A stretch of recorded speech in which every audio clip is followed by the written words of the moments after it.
places that you can go when you come along with me as we RV.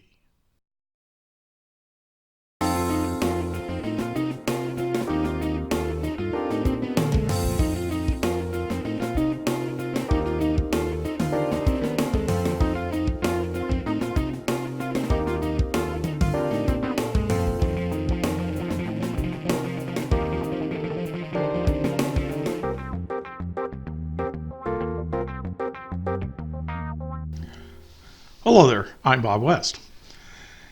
It doesn't really matter whether you're in a trailer or if you're going to tent camp. Perhaps you have a Class C. But when you've decided to buy a particular recreational vehicle, your first few trips should be close. And I like to think of the following items as a general rule to get used to your RV until you stretch out and do your longer trips. And the first rule to me is stay within a few miles from home and make it easy to get to for your first time out. Choose a state park, some sort of quick and easy campground, which you can find online, and go to that one and just try and do like arrive Friday night or arrive Saturday morning and go back on Sunday kind of deal. Practice setting up your trailer and using all your items close to home the first couple of times you use it. This will help you later on in finding the places that you can go.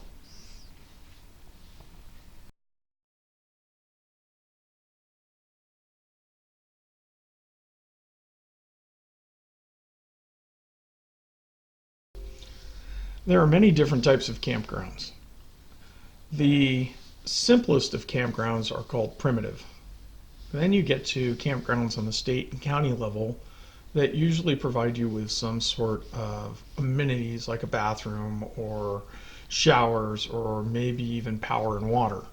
And then you have what they call full hookups or full hookup parks. And then the last type that I call is a pad park, which is basically a KOA. And not only are the spaces really close together, but they have all the amenities plus laundry, and they give you a great place to do a respite. It's also a great place to get help with your equipment, get equipment you didn't think you had. So a KOA the first time out is not necessarily a bad idea. What you give up in privacy, you gain in knowledge on your first trip.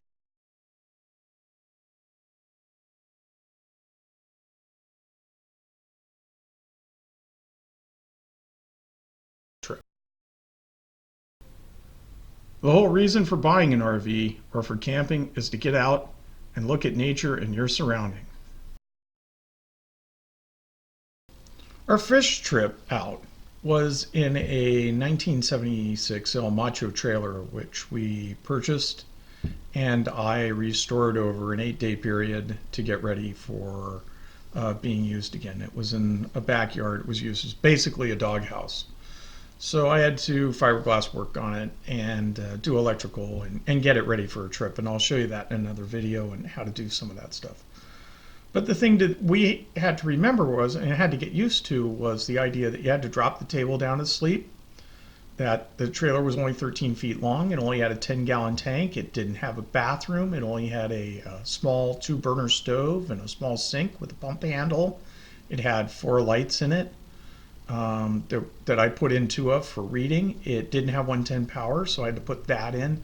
And we had to get used to kind of living in all that space and existing in it in a really unique environment. And even though we had hookups, we really only had an extension cord that ran out to the trailer. So it was quite interesting. And we took it to Stillwater Cove on the California coast. And then when it got extremely cold, I said that this trailer is A, too small, and needs a heater, so we bought a plug-in heater for it. We kept it for a while, and you'll see some pictures of it with our new truck, because it was this trailer that caused us to get the bigger truck from our 2002 Dakota to our 2013 GMC Sierra, which is a flex fuel vehicle, which I highly recommend.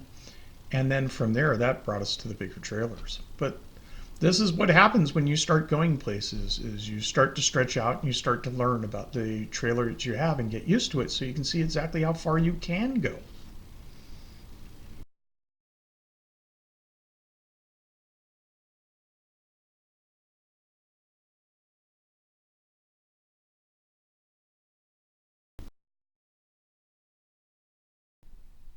Size matters. The smaller trailers can go more places. There's just no doubt about it. Even some of the tent camp only sites will let you bring in a trailer of 16 feet or less. The next normal size, 16 to 24 feet, is welcome in about 80% of the parks in the United States. And then when you're talking about 24 to 39 feet, which is the largest fifth wheels or bus type vehicles, you're looking at about 70% of the parks in the United States. I'm not sure how that works in Europe, but think of it this way. The smaller you are, the less you have with you. The less water you have with you, the less food you have with you. The fact that you have to take your table down every night to sleep on your bed is going to be an issue. Um, Getting cramped in if the weather turns bad on you might be an issue. So size matters. Size limits where you go. The only time it doesn't is if you boondock. And then you have to look at the fact that you have no power, no water, no bathroom, and you're out in the middle of nowhere. In which point I always state that bigger is probably going to be better for you.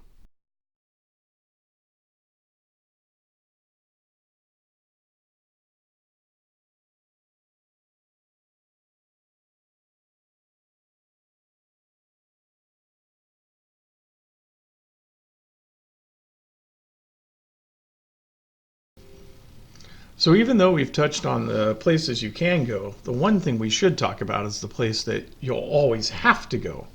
That is if you have a bathroom. Your trailer will come with a freshwater tank, a gray water tank, and a black water tank. The freshwater tank is the water that you will drink. On our hideout, it's 40 gallons.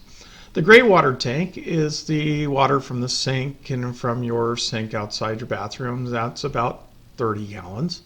And then the black water tank is where the toilet material goes, and that's also about 30 gallons. And no matter what happens at the end of your trip, no matter where you go, if you use the gray water tank, if you use the black water tank, you've got to empty it. And so you'll need to keep in mind that even if you're out boondocking, you're going to have to find a place to empty that tank. And that could be a truck stop, it could be a gas station, it could be the park that you're staying in, or in this case, in the state of California, the rest stops, they provide you with some cleanouts every now and then. And remember, this is the place you'll always have to go. For As We RV, I'm Bob West. Have a nice day.